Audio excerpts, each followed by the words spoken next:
여러분 안녕하세요. 서울교대 권정민 교수입니다. 저는 오늘 특수교사의 디지털 교수 역량 강화 방안에 대해서 이야기를 하려고 했는데요. 제목이 너무 재미가 없더라고요. 그래서 제가 좀 더 매력적인 제목을 지어봤습니다. 아이폰 사려고 줄 서는 사람들이 학교 구성원의 디지털 역량 강화해주는 시사점이 무엇일까요? 여러분 이제 막 궁금해지셨죠? 네. 자, 챗GPT가 나왔습니다. 지금 챗GPT가 전 세계를 강타했는데요. 제가 여러분들 그 자료집 버리시지 말라고 거기에 여러분들 업무에 사용하실 수 있는 프롬프트 아주 큼직한 글씨로 넣어놨으니까 필요하실 때 찾아서 보시면 되겠습니다. 이걸 일일이 설명하진 않겠고요. 챗GPT가 이런 것들을 잘합니다. 텍스트 쉽게 설명하기, 대화 이어가기, 문제 풀고 채점하기. 제가 수능 문제를 줘봤어요. 이거 수학 문제인데 잘 풀더라고요. 근데 제가 킬러 문항을 줘봤거든요. 킬러 문항은 다 틀리더라고요. 네, 그래서 AI도 못 푸는 킬러 문항을 만드신 그분들이 대단하다. 수능 세계 이세돌이다. 라는 생각을 했고요. 오히려 AI 산업 발전에 기여를 하실 분들이라고 생각을 했습니다. 자, 이렇게 잘 풀었고요. 실러버스 만들기도 잘하고요. 수업 중 활동 계획하기도 잘하고요. 표도 만듭니다. 여러분 아셨어요? 이렇게 데이터를 넣으면은 표도 만들어주고 트렌드도 찾아줍니다. 그 다음에 여러분 혹시 이직하실 생각 있으시면 챗GPT와 함께 하시면 되겠습니다. 그리고 보도자료를 이용해 홍보문구 만들기도 잘하고요. 여러분들 아마 가장 관심 있으실 IP 만들기도 몇 가지 키워드만 넣어주면은 기가 막히게 만들어냅니다. 네, IP 작성 요령 제가 구체적으로 거기 넣어놨으니까 참고하시면 되겠고요. 자, 챗GPT가 마음이론이 있다는 것을 아셨나요? 여러분 마음이론이 뭔지 아시죠? 셀리와 앤이 있어요. 셀리가 바스켓 안에다가 자기 공을 넣어놓고 나갔어요. 앤이 셀리가 나간 사이에 그 공을 빼서 자기 박스 속에다가 넣습니다. 잠시 후에 셀리가 돌아왔어요. 셀리는 어디를 열어볼까요? 바스켓을 열어볼 것이다 하시는 분 손 들어보세요. 박스를 열어볼 것이다 하시는 분 한번 손 들어보세요. 네. 자, 박스를 열어볼 것이다 라고 대답하신 분은 마음이론이 없는 분들이고 네, 우리는 공이 박스 안에 있다는 걸 알아요. 하지만 셀리는 어디를 열어볼 것인가 제가 물었을 때 여러분은 셀리의 관점에서 대답을 하신 거거든요. 근데 우리 이제 자폐 아이들이 이 테스트를 패스를 하지 못하는 경우가 굉장히 많습니다. 근데 놀랍게도 이 MS에서 리서치를 해보니까 챗GPT가 이 마음이론 테스트를 통과를 한다는 거예요. 이 기본적인 셀리엔 테스트뿐만 아니라 이거를 더 응용한 훨씬 복잡한 문제들도 통과를 하더라는 거예요.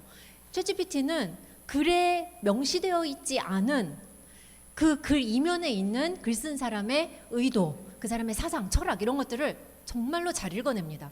자, 이러한 특성들 때문에 실제로 많은 자폐성 장애인들이 제가 이제 이거 레딧에서 긁어온 건데요. 챗GPT가 내 인생을 바꿨다라고 증언을 하고 있습니다. 이 사람 같은 경우는 회사에서 일하는 사람인데 이메일 쓰는 게 자기는 너무 힘들대요. 왜냐하면 자기 이메일 쓰는데 상대방이 항상 화를 낸다는 거예요. 혹은 자기가 글을 쓰면은 자기는 정말 오해하지 않게 분명하게 썼다고 생각을 하는데 사람들이 오해를 하는 경우가 굉장히 많아서 자기 너무 힘들었다. 근데 챗GPT가 나온 이후로 GPT한테 나 이런 이메일 써야 돼. 나 월급 올려달라고 얘기하고 싶은데 사장님이 화내지 않게 기분 좋게 올려줄 수 있게 써줘 하면은 챗GPT가 그런 이메일을 너무나도 잘 써줘서 자기 일이 너무나도 수월해졌다라는 증언을 하고 있고요. 이 사람 같은 경우는 자기는 반복적인 소절이 많이 나오고 텐션이 높은 음악을 듣는 거를 좋아하는데 그런 음악 찾기가 되게 어렵다. 근데 GPT한테 이거 플레이리스트 좀 만들어줘 하면 얘가 음악 선곡을 쫙 해서 플레이리스트를 만들어준다는 거예요. 별거 아닌 것 같지만 나는 이 기능이 너무나도 좋습니다. 내 삶을 편하게 그리고 풍성하게 만들어줬어요 라고 증언을 하고 있습니다. 이 사람 같은 경우는 자폐성 장애는 아니고 기초학력이 부족한 사람입니다. 기초가 부족한 대학생이에요. 중고등학교 때 공부를 안 했어요. 대학을 갔는데 수업이 너무 어려워요. 어떻게 했냐? 자기 돈도 없어요. 튜터를 구할 수도 없어요. 이 사람은 어떻게 했냐? 교수님이 주신 슬라이드를 한 장 한 장 GPT한테 먹이고 요거 설명해줘. 요 슬라이드 설명해줘. 나 요게 이해가 안 되는데 이건 왜 그런 거야? 이거에 대해서 연습 문제 내줘. 해서 자기가 그 슬라이드 교수님 주신 슬라이드를 다 GPT랑 같이 공부를 해서 수업을 A를 받고 패스를 했다. 이런 증언들이 실제로 레딧에 줄줄이 올라오고 있습니다. 자, 그런데 왜 사람들은 이렇게 좋은 거를 안 쓸까요? 네, 여러분들 챗GPT 이렇게 좋은 거 아시는데 쓰고 계시나요? 유료로 사용하고 계신 분 있으세요? 네, 많이 없으세요. 거의 없으세요. 네, 왜 안 쓰세요? 이렇게 좋은데 이상하지 않아요? 네, 저는 그게 이해가 안 돼요. 왜냐하면 전 쓰고 있거든요. 저는 뭐든지 새로 나오면은 바로바로 제 수업에서 써보고 제 삶에서 써봅니다. 그런데 안 쓰는 사람들이 훨씬 많아요. 근데 저보고 디지털 강화 역량 강의를 해달라고 이제 의뢰를 받았어요. 저는 이해를 못 하거든요. 왜 안 쓰지? 이해를 못 해요. 그래서 내가 이 강의를 할 수 있을까? 고민을 했습니다. 그래서 그러면 내가 잘 안 쓰는 게 뭐지? 라고 생각을 해봤어요. 제가 테슬라를 안 삽니다. 네. 저는 새로운 거 좋아해요. 기계 뭐 새로 나왔다고 하면 제일 먼저 가서 사야 돼요. 그런데 제가 테슬라는 사기 싫어요. 그래서 부제를 다시 달아봤습니다. 내가 테슬라를 안 사는 이유가 학교 구성원의 디지털 역량 강화에 주는 시사점이 무엇일까? 제가 테슬라에 대해서 생각을 하면은 챗GPT나 이런 새로운 기술을 안 쓰는 사람들을 더 잘 이해를 할 수가 있겠더라고요. 제가 전기차를 안 사는 이유는 이렇습니다. 일단 저희 아파트에 충전소가 없어요. 직장에도 없어요. 즉 환경적으로 받쳐주질 않아요. 두 번째, 지금 차에 만족해요. 제 삶의 제 라이프스타일은 학교 집 학교 집이에요. 어디 가지도 않아요. 맨날 일만 하고 있어요. 저는 뭐 팬시한 차도 필요 없고 멀리까지 가는 차도 필요 없고 어차피 저 지금 하이브리드 타고 있어서 한 달에 5만 원이 채 안 나와요. 굳이 내가 비용을 들여서 새로 전기차를 살 이유가 없는 거예요. 그래서 안 사요. 그 다음에 근데 이 모든 걸 다 떠나서 제가 진짜로 안 사는 이유는 사실은 불안해서예요. 뉴스에 보니까 손잡이가 없어서 그 안에 들어있는 사람을 구조를 못해서 그 사람이 죽었다 이런 뉴스들이 막 들리는 거예요. 근데 실제로 전기차 보니까 손잡이가 없더라고요. 그럼 차에 불이 났을 때 그 사람을 어떻게 꺼내줘요? 그 불안이 사실은 가장 핵심적이라는 것을 제가 제 내면을 들어보니까 내가 불안해서 이걸 믿지 못해서 안 사는구나 라는 것을 알 수가 있었고요. 불이 난다는 소문도 계속 들려요. 충전하다 불이 난다. 그래서 불안해서 아직 이게 확인이 되지 않았기 때문에 나는 좀 더 이따 사야지. 사더라도 지금 안 사고 나중에 사야지 라는 생각을 하고 있어요. 그리고 저 오너가 좀 별로 안 좋아요. 네. 저의 가치관과 그분의 가치관이 좀 잘 맞지 않아요. 그래서 또 안 사기도 합니다. 자, 그런데 전기차를 만드는 사람 입장에서는 어떻겠어요? 어떻게든 전기차를 많이 팔고 싶잖아요. 이거를 최대한 널리 전파하고 싶어요. 그러면은 나 같은 사람이 왜 안 사는지, 그리고 어떻게 해야 이 사람이 전기차를 살 것인지 연구를 해야 될 거 아니에요. 자, 그러면은 저한테 물어봐요. 그럼 너는 어떻게 해야지 우리 차를 사겠니? 라고 질문을 해요. 전기차 역량이 높아지면 제가 살까요? 제가 운전을 더 잘하게 되면 제가 전기차를 살까요? 뭐 충전을 뭐 더 잘하게 되면, 혹은 거기 내비를 뭐 더 잘 쓰게 되면 제가 전기차를 살까요? 사지 않을 거예요. 제가 전기차 역량이 높지 않아서 전기차를 안 쓰는 게 아니거든요. 저는 이러면 사겠어요. 사람들이 더 많이 사면, 대세가 되면, 즉 소셜 프레셔가 있으면 사람들이 다 전기차 모는데 나만 전기차가 아니다. 그럼 그때는 살 것 같아요. 그 다음에 불이 안 나고 사고가 나도 차문을 열 수가 있게 되면, 즉 차의 안전성이 확인이 되면은 그때 사겠어요. 즉 불안이 해결이 되면은 저는 사겠습니다. 자, 저는 테슬라에 대해서 이런데 사실 저는 테슬라에 대해서 그렇지만 또 여러분들은 다른 테크놀로지에 대해서 그럴 수가 있어요. 그러면 역사적으로 어떤 테크놀로지들이 있었고 사람들이 그 거부감을 가졌던 그 테크놀로지들이 무엇이었는지 잠깐 살펴보도록 하겠습니다. 2023년 현재는 챗GPT예요. 그걸 학교에서 어떻게 써? 위험해. 그거 쓰다가 애들 바보 되는 거 아니야? 이런 우려가 있고요. 2021년에는 최첨단 테크놀로지였으나 좀 쓰기 조심스러운데 왠지 싫어 했던 테크놀로지는 줌이었습니다. 지금은 많이 써요. 처음에 나왔을 때는 거부 반응이 되게 많았어요. 대학교에서도 마찬가지고요. 1990년대의 최첨단 테크놀로지는 뭐였을까요? PC였습니다. 네. 그때 사실 1980년대에 나왔어요. 애플2가 나왔을 때 막 학교에 막 뿌렸어요. 그런데 학교 선생님들이 애플2 컴퓨터를 무료로 받아놓고 쓰지 않고 캐비넷 속에 넣어놨어요. 이거 쓰면 애들 바보 돼. 그래서 네. 자, 그 전 1950년대에 그런 테크놀로지는 무엇이었을까요? TV였습니다. TV 보면 바보 돼. 여러분, 제가 지금 보여드린 테크놀로지가 그것이 처음 나왔을 때는 사람들이 두려워하고 거부 반응을 보였지만 결국에는 그게 세상으로 퍼지고 세상을 바꿨어요. 자, 그전에는 무엇이었냐? 라디오였습니다. 자, 그럼 그거보다 훨씬 전으로 가볼까요? 1400년대의 최첨단의 테크놀로지는 무엇이었냐? 구텐베르크의 프린터였습니다. 인쇄 기술. 구텐베르크가 굶어 죽을 뻔했던 거 아세요? 아무도 이거를 사지 않아서. 이것이 세상에 퍼지면은 큰일 난다고 생각했어요. 그 당시에 받아들여지지 않았습니다. 자, 훨씬 뒤로 가서 BC 400년대, 그 당시에 최첨단의 테크놀로지는 무엇이었을까요? 제 책을 읽으신 분들은 아실 텐데, 네, 최고의 블렌디드 러닝 책에 자세하게 설명이 나옵니다. 그 당시에 최첨단 테크놀로지는 라이팅이었습니다. 쓰기. 이때 쓰기를 거부했던 아주 유명한 사람이 있죠. 누구죠? 소크라테스였어요. 소크라테스가 뭐라 그랬냐면, 이 쓰기를 사람들이 사용하는 순간 지식은 죽은 지식이 되고 사람들은 바보가 될 것이다. 더 이상 무엇을 생각하려 하거나 외우려고 하지 않을 것이다 라는 얘기를 지금 우리가 챗GPT에 대해서 얘기하고 폰에 대해서 얘기하고 컴퓨터에 대해서 얘기하듯이 저 BC 400년 저 때에 소크라테스가 쓰기에 대해서 얘기를 했단 말이에요. 그 당시엔 저게 최첨단의 테크놀로지였어요. 소크라테스는 안 받아들였는데 누가 받아들였죠? 플라톤이 받아들였습니다. 지금까지 플라톤의 책은 남아 있습니다. 자, BC 4000년대의 최첨단의 테크놀로지는 뭐였을까요?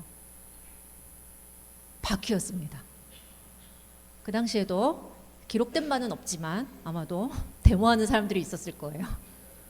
우리는 이 테크놀로지를 원하지 않는다.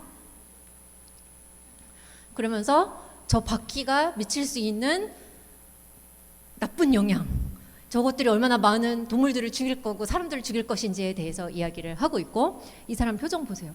아니 이렇게 좋은 걸 왜 안 써? 하는 그 표정, 제 심정이 그대로 잘 드러나 있습니다. 자, 바퀴는 우리 지금 다 쓰고 있잖아요. 항상 그 시대에는 최첨단의 테크놀로지가 있는 거예요. 우리가 지금 생각하기에 바퀴는 되게 당연히 쓰는 것 같지만 그 당시에는 라이팅에 대해서 그 당시에는 그거를 반대하고 거부한 사람들이 있었다는 거예요. 자, AI가 AI는 아이폰 같은 혁명이다. 근데 이 제프리 힌턴 AI 아버지라 불리는 사람은 AI는 아이폰이 아니다. AI는 수도와 전기 같은 존재가 될 것이다. 유틸리티, 공공재가 될 것이다. 지금 저 그림에서 수도를 틀면 물이 나오죠. 저기를 틀면 저 물 대신 지식이 이제 스트리밍 되는 그러한 시대가 왔어요. 자고 일어나는데 그냥 어느 날 왔어요. 자, 이런 시대에 우리는 새로운 기술이나 아이디어를 사람들이 좀 쓰면 좋겠다라는 마음을 가지고 있습니다. 우리는 새로운 기술을 긍정적으로 생각하고 이것을 전파해야 한다. 이것을 사람들이 많이 쓰면 좋겠다라는 것을 전제로 저는 이 강연을 준비를 했습니다. 자, 그런데 어떻게 쓰게 만들까요? 테슬라 아주 좋은 차래요. 그런데 저는 안 사고 있어요. 왜 안 사고 있냔 말이죠. 어떻게 사람들이 이것을 쓰게 만들 수 있을까? 역량 강화를 하면 될까요? 네, 역량 강화도 한 가지 방법이긴 하지만 이것만 있는 것은 아닙니다. 연구자들이 사실 이 문제에 대해서 굉장히 많은 연구를 해왔어요. 교육학이 아닌 사회학에서. 사람들이 새로운 기술이나 아이디어를 채택하는 과정을 들여다봤더니 처음에는 지식이 있어야 돼요. 어떤 기술이 있구나, 새로운 제품이 있구나 라는 것을 먼저 알아야 되고, 그 다음에는 설득이 되어야 해요. 그 사람한테 정보를 주고, 그 다음에 이거 진짜 좋은 거야, 한번 써봐, 이거 어렵지 않아, 이거 복잡하지 않아, 이거 한번 보여줄까, 이거 한번 해볼래, 이런 식으로 그 사람을 설득을 합니다. 그럼 그 사람이 설득이 되면은 이제, 혹은 설득이 되지 않으면은 그 기술을 채택하거나 거부를 합니다. 채택한 경우 그것을 적용을 하고 확인을 해봐서 좋으면 계속 쓰고 안 좋으면 스탑을 합니다. 문제는 지식은 많아요. 교사 연수 많아요. 대중매체 많아요. 여기 아마 우리나라 선생님들 중에 챗GPT 안 들어보신 분 없을 거예요. 그런데 쓰지 않아요. 왜냐? 항상 새로운 기술이나 아이디어는 설득에서 막히기 때문입니다. 자, 역량 강화는 사실 지식에 해당이 됩니다. 역량 강화만으로는 설득이 되지 않는다는 거예요. 우리가 아무리 연수를 해도 이것을 사용하도록 설득할 수는 없다는 거예요. 왜냐? 거기는 완전히 다른 메커니즘으로 작동을 하거든요. 특수교사의 디지털 교수 역량 어떻게 강화할까? 우리가 추구하는 것은 이 테크놀로지를 멀리 많은 사람들이 쓰기를 원하는 거야. 왜 역량 강화를 원하냐? 왜 국립특수교육원에서 교육부에서 왜 교사의 디지털 역량 강화를 원하냐? 궁극적으로는 사람들이 이거를 널리 써서 우리 학교가 교육이 더 좋게 바뀌기를 원하기 때문이에요. 그렇다면 우리가 물어야 할 질문은 사실 역량 강화가 아니라 확산이 대해서 생각을 해봐야 된다. 어떻게 이것을 확산시킬까? 이것이 우리의 질문이 되어야 한다. 왜냐하면은 역량 강화 이미 많이 하고 있거든요. 그런데도 소용이 없거든요. 그 다음에 디지털 교수 역량인데, 디지털 교수 역량은 궁극적으로 디지털을 안 쓰는 선생님들은 그러니까 교수 역량이 떨어진다기보다는 새로운 테크놀로지나 새로운 방법을 애초에 받아들이지를 못하는 거예요. 그러니까 디지털 역량, 그 좀 더 근본적인 것에 초점을 맞추기 위해서 제가 질문을 좀 바꿔보았습니다. 특수교사의 디지털 역량 어떻게 확산할까? 자, 우선 디지털 역량이 무엇인지 한번 보시겠습니다.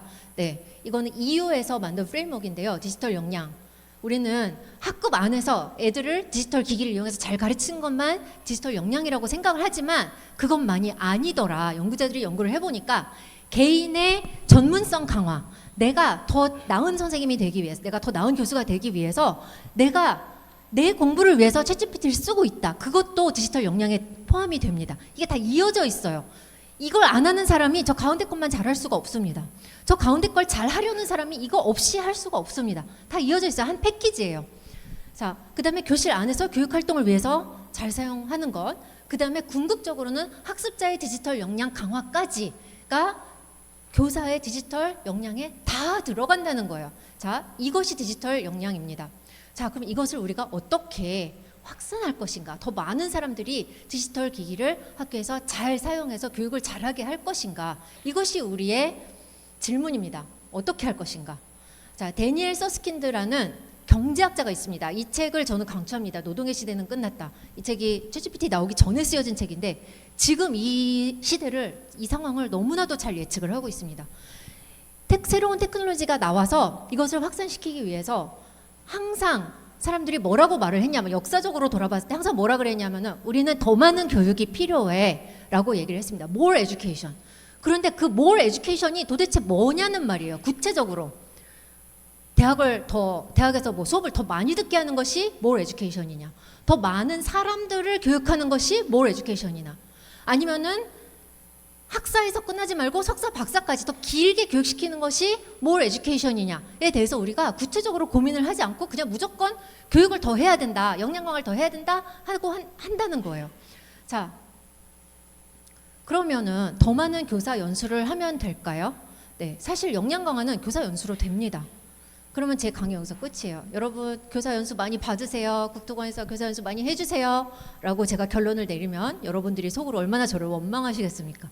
아, 이미 힘든데, 이미 연수 많이 받고 있는데 무슨 연수를 또 받으라는 얘기야. 네, 저는 여러분들한테 더 많은 교사 연수가 필요하다라고 말씀드리려고 여기 나오진 않았습니다. 네. 그러면은 그럼 현직 교사들은 바쁘니까 그러면은 예비 교사들, 대학의 교육과정을 개정하면 될까? 굉장히 좋은 아이디어이고 실제로 교육과정 개정이 많이 일어나고 있습니다. 그런데 몇 달 전에 이런 일이 있었어요.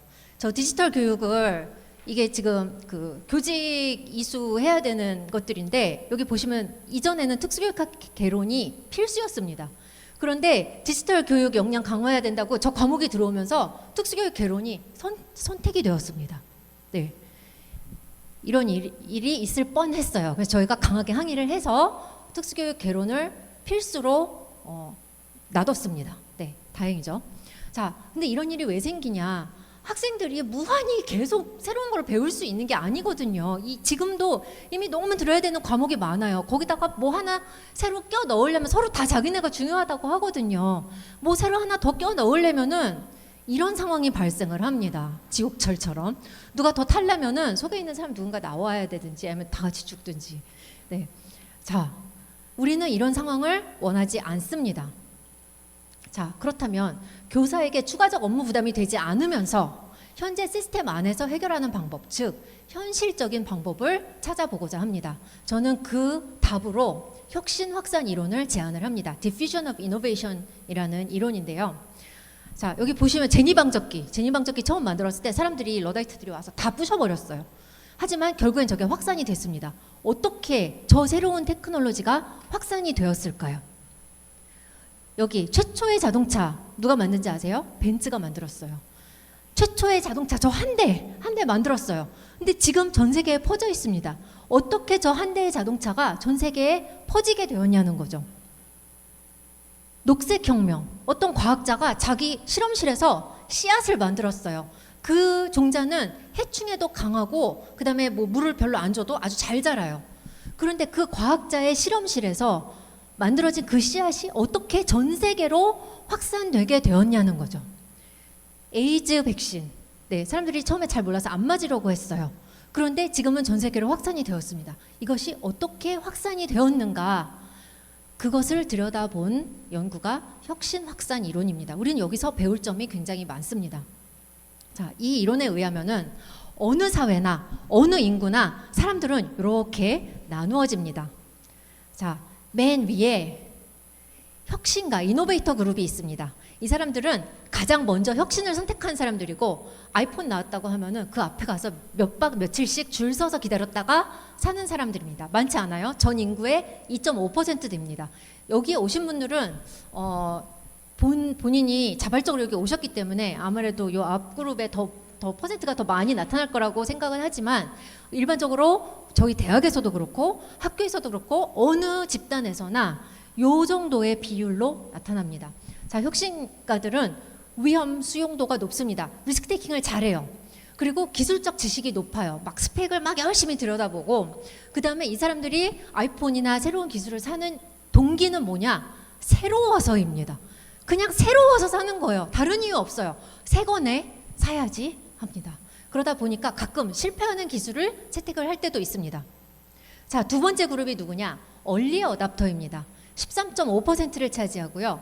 이들은 모든 그룹 중에서 가장 높은 수준의 오피니언 리더십을 갖고 있습니다. 이 사람들이 얘기하는 것을 사람들이 잘 따라요. 그리고 이 사람들은 변화에 대해서 개방적이고 리더십 역할을 맡는 것을 좋아하는데 아까 저 맨 처음 그룹 혁신가 그룹보다 친구가 좀 더 많아요. 사회성이 좋아요.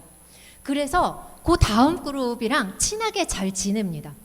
이 사람들은 줄은 안 서지만 온라인 오더를 제일 먼저 넣는 사람들이고 이 사람들은 새로운 기술을 언제 채택하냐? 봤는데 스펙이 괜찮아.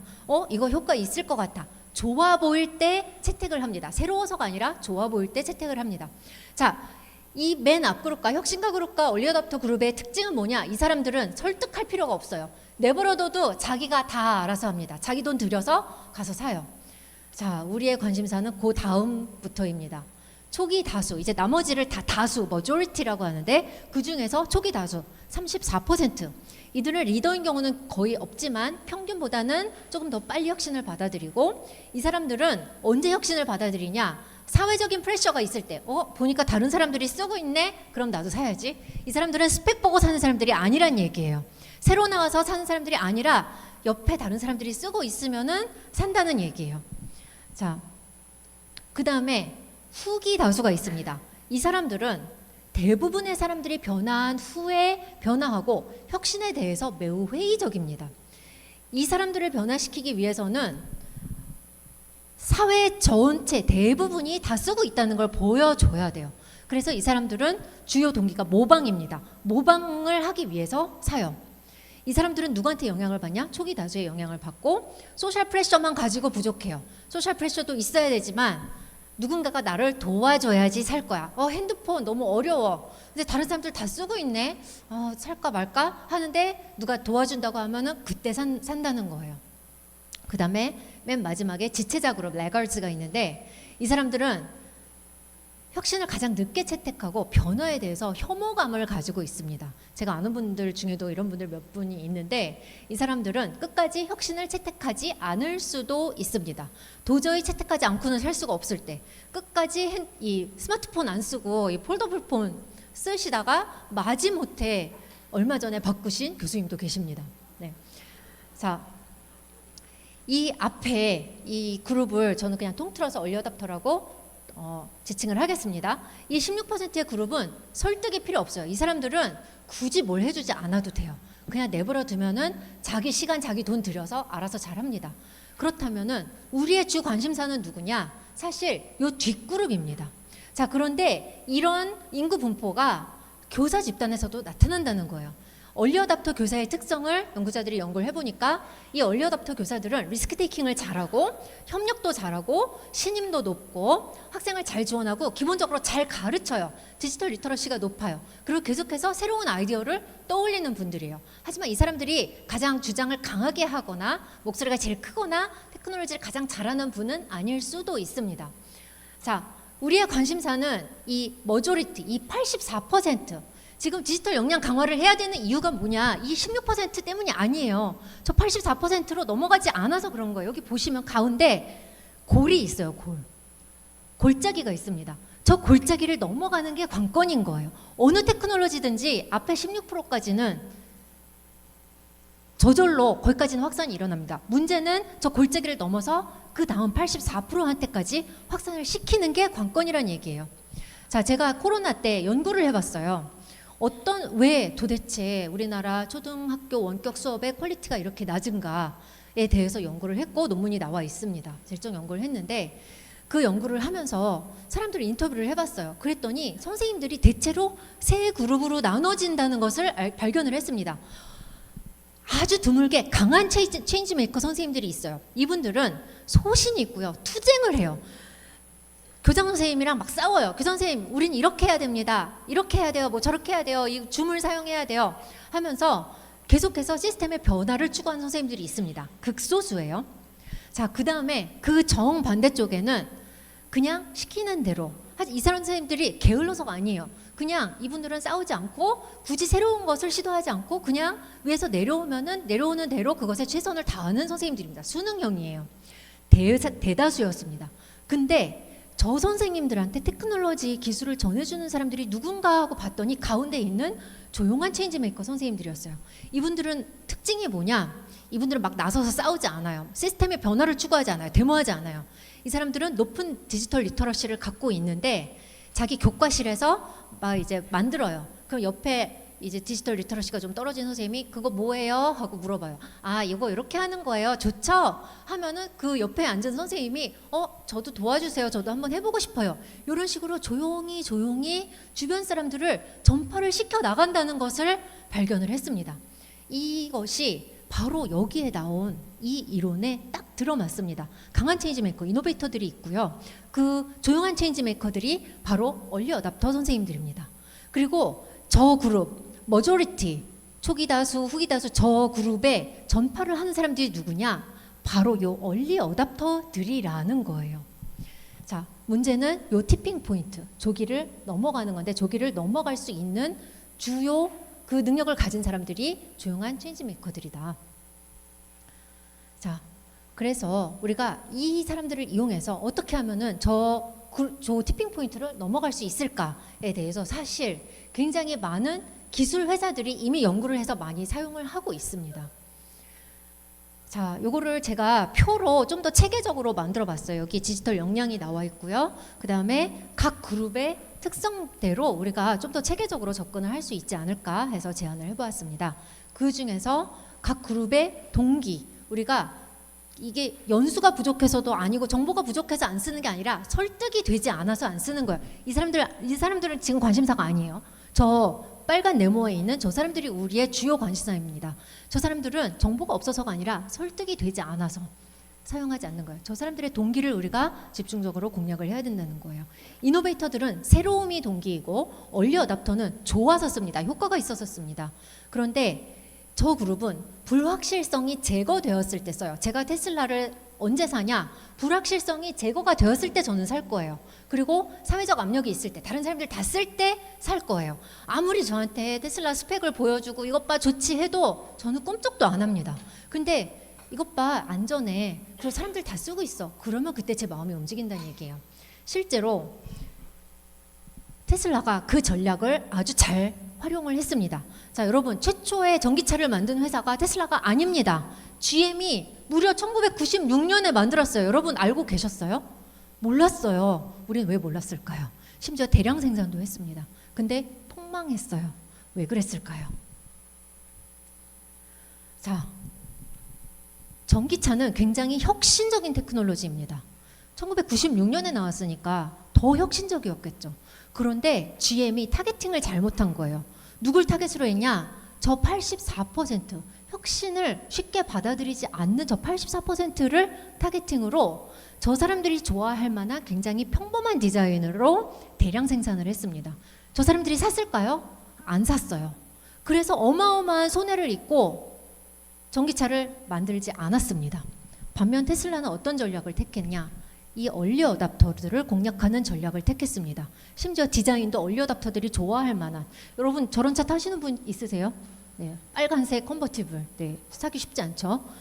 아주 얼리 어답터들만, 아주 특별한 사람들만 저런 취향을 갖고 있어요. 그런데 저 사람들의 인구수가 많진 않아요. 근데 저 사람들을, 저 인구를 공략을 했단 말이에요.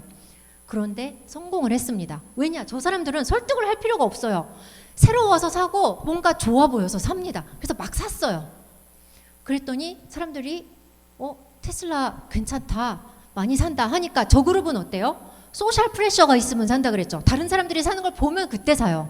그러니까 저 그룹이 살기 시작했어요. 그러니까 그때부터 테슬라가 일반인들이 좋아할 만한 그냥 평범한 디자인을 대량 생산하기 시작했습니다.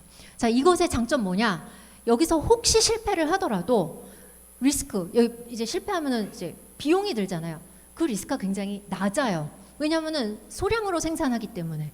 그래서 해봤다가 안 되면은 접으면 되는 거야. 처음부터 대량 생산을 할 필요가 없었어요. 그래서 성공을 했습니다. 자, 그렇다면 다수에게로 확산을 효율적으로 일어나게 하는 구체적인 방법들, 제가 몇 가지를 말씀을 드리고자 하는데, 자, 특수교사의 디지털 역량 강화를 제가 특수교사 대상으로 하려니까 얼마나 제가 마음이 불편했겠어요. 이것은 사실 특수교사한테 할 강의가 아니라 관리자급한테 할 강의인데, 근데 여러분들 여기 오셨잖아요. 뭔가 의미 있는 걸 얻어 가셔야 되잖아요. 그래서 제가 여러분들을 생각을 하면서 제가 지금 이제 말씀드리는 그런 전략들이 사실 거시적인, 이거 지금 브론펜브레너의 이 생태학적 모델인데, 거시적인 국가적인 차원에서도 적용할 수 있지만 여러분 각자가 속한 교실 안에서 여러분의 학생을 대상으로도 바로바로 적용할 수 있는 전략들입니다. 즉 여러 레벨에서 다 적용할 수 있는 전략들이니까 열심히 듣고 한번 교실에서 사용해 보시기 바랍니다. 첫째, 그 기술이 비용 절감적이고 쉽고 기존의 라이프스타일과 맞아야 합니다. 자, 전기차 한번 타기 위해서 제가 저렇게 어렵고 복잡한 일을 해야 된다면 당연히 그 다수, 새로운 테크놀로지 바로 사용하지 않는 그 다수들은 절대로 바로 채용을 하지 않습니다.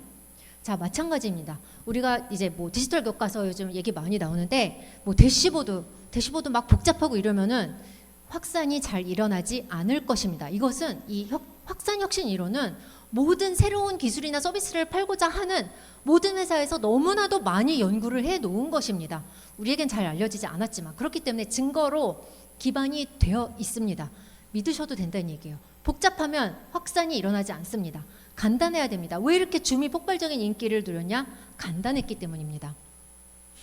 자, 그 다음에 연구자들이 연구를 해보니까 한 가지만 주고 너 이것만 써 하면은 사람들이 거부 반응을 일으켜요. 근데 여러 가지를 주고 너한테 맞는 거를 선택해서 써 하고 자율성을 준다는 것이 굉장히 중요하다는 것을 알게 됐습니다. 자, 그래서 제가 얼마 전에, 저는 이제 디지털 교과서에 대해서 굉장히 우려가 많은 사람인데 얼마 전에 애플에서 만든 그 솔루션을 한번 볼 기회가 있었습니다. 교사와 학생에게 굉장히 많은 자율성을 주더라고요. 그래서 이것을 보면서 디지털 교과서가 성공할 수도 있겠다라고 생각을 바꾸게 되었습니다. 뭐냐면 교사와 학생들에게 많은 자율성을 줄 때 이것이 확산할 수 있습니다. 자, 데몬스트레이션, 시범을 보여주는 것의 종류가 두 가지가 있습니다. 그런데 다 잘 만들어 놓고 이것 봐 이렇게 좋은 게 있어 라는 시범을 보여줄 수도 있고 혹은 실험적인 시범을 보여줄 수도 있어요. 이거 과연 효과 있을까? 했을 때 그 대다수 새로운 테크놀로지를 거부하고 하는 그 대다수의 사람들은 실험적 데몬스트레이션을 보면은 불안도가 높아져서 오히려 더 채택하지 않는다는 거예요. 자, 게임을, 저는 이제 게임 연구를 많이 해왔는데 완제품 된 게임을 주는 것이 차라리 낫다는 거예요. 그런데 교육용 게임을 확산시키겠다고 해서 학교에서 효과성 검증을 하잖아요. 그러면은 오히려 이렇게 국가에서 이렇게 게임도 사용하게 해주네, 그럼 나도 써봐야지 하는 게 아니라 오히려 사람들의 불안도를 고조시켜서 오히려 더 채택을 하지 않게 만든다는 얘기예요. 그래서 저런 교육용 콘텐츠의 효과성 검증은 숨어서 하고 그걸 이용해서 확산은 기대를 하지 말아야 한다라는 것을 연구자들이 알게 되었고요. 데몬스트레이션 사이트를 전략적으로 고른다. 여러분 샌프란시스코에 가면 무인 자동차 그냥 막 지금 돌아다니고 있는 거 아세요? 네. 일부러 샌프란시스코를 골랐어요. 무인 자동차 회사들은 거기에서는 이것이 더 잘 받아들여질 것이기 때문이네. 저 무인 자동차를 사람도 없고 필요도 없는 곳에서 데몬스트레이션을 할 필요는 없겠죠. 자, 애플도 마찬가지입니다. 애플에서 얼마 전에 이 VR 거글을 내놨어요. 그걸 어디서 데모를 하냐? 자기네 컨퍼런스에서, 저기는 이노베이터와 얼리어답터들이 오는 곳이거든요. 저기서 전략적으로 굉장히 쇼처럼 그렇게 공개를 합니다. 자, 저거는 제가 지지난주에 에듀테크 컨퍼런스 가서 했던 장면인데요. 저 굉장히 혁신적인 이야기들과 아이디어를 많이 갖고 있는 사람입니다. 그런 얘기를 여기서는 하지 않습니다. 네, 네, 자리를 봐가면서 해야 돼요. 저기서는 애플과 구글, 여러분 그거 아세요? 역사상 가장 성공적인 교육 사업을 했던 두 기업이 어디냐? 애플과 구글입니다. 저 기업들이 사용한 전략들이 무엇인지 우리가 연구를 해서 그것이 바로 제가 오늘 지금 사실 혁신 확산 이론을 굉장히 잘 사용하고 있는 두 회사입니다. 우리가 좀 더 연구를 해서 받아들일 필요가 있고요. 자, 내가 만약에 테슬라를 사게 된다면은 일론 머스크 때문은 아닐 것입니다. 네, 오히려 나의 친구나 유튜버나 좀 더 친근한 사람, 혹은 내 친구, 우리 학교 선생님, 우리 학교 교수님이 테슬라 타봤더니 좋더라. 그럴 때 내가 채택을 하게 된다는 거죠. 그것을 구글이나 애플을 굉장히 잘 활용을 하고 있습니다. 저 피차이가 구글의 CEO가 저 사람 때문에 우리가 구글을 쓰게 되는 게 아니라는 거예요. 구글이나 애플에서는 전략적으로 일반 교사들을, 일선의 교사들을 훈련을 시켜서 내보냅니다. 왜냐? 교사들한테 가장 큰 영향을 미치는 것은 CEO가 아니라 동료 교사거든요. 그런 전략을 잘 활용을 하고 있습니다. 자, 저한테 아무리 테슬라 스펙이 이렇게 좋다고 보여줘도 저는 거기에 설득되지 않습니다. 제가 설득되는 것은 이것 봐, 사람들이 이렇게 많이 타고 있어. 너도 한번 타볼래? 그러면 저는 설득이 될 것 같아요. 마찬가지로 줌 이렇게 효과가 좋아요. 이렇게 많은 기능이 있어요. 해도 선택을 하지 않습니다. 근데 언제 선택을 했냐? 사람들이 다 쓰고 있을 때, 그때 선택을 하더라라는 얘기입니다. 그 다음에 마지막으로 시간 요인을 무시하지 말아야 됩니다. 혁신이 확산하는 데는 시간이 걸립니다. 그 시간에 따라서 사용하는 전략이 조금씩 달라져야 됩니다. 타겟팅하는 그룹도 달라져야 되고요. 그래서 이것은 다 정리를 한 것이고요. 자, 마무리를 하겠습니다. 혁신 확산 이론 등 이미 여러 분야에서 성공적으로 사용되고 있는 방법들이 굉장히 많이 있습니다. 우리는 교육학이라는 이 우물에서 벗어나서 다른 사람들이 다른 연구 분야에서 어떤 것들을 사용했는지 이미 증거가 사실 많이 있어요. 그것들을 우리가 연구를 해서 갖다가 쓸 수가 있고요. 각 그룹의 특성을 이해하고 이 사람들한테 전략적으로 접근하고 우리가 해야 되는 것은 설득하는 것이다. 그것이 우선되어야 한다라는 것을 말씀을 드리고 싶고, 그 다음에 굉장히 중요한 거, 효과가 있다고 증명된 방법을 사용한다. 에비던스 베이스드 어프로치를 써야 합니다. 우리가 여러 가지 정책들을 하는데 우리나라 정책들의 문제점이 뭐냐? 에비던스가 없습니다. 효과가 있다고 증명되지 않은 것들을 그냥 이렇게 추진을 하다가 실패하는 경우가 너무 많아요. 특히 테크놀로지에 있어서는 더 그렇습니다. 근데 사실 다른 분야들을 보면 이미 연구된 것들이 많이 있으니까 그 에비던스를 우리가 찾아서 공부를 하고 연구를 하고 우리의 분야에 적용을 시켜야 한다라고 말씀을 드리면서 마지막으로, 하지만 가장 중요한 것은 교수학습이다. 우리가 이 모든 것이 왜 중요하냐? 결국에는 우리가 더 잘 가르치기 위해서이다 라는 것을 잊지 마시기를 바라면서 마치도록 하겠습니다. 감사합니다.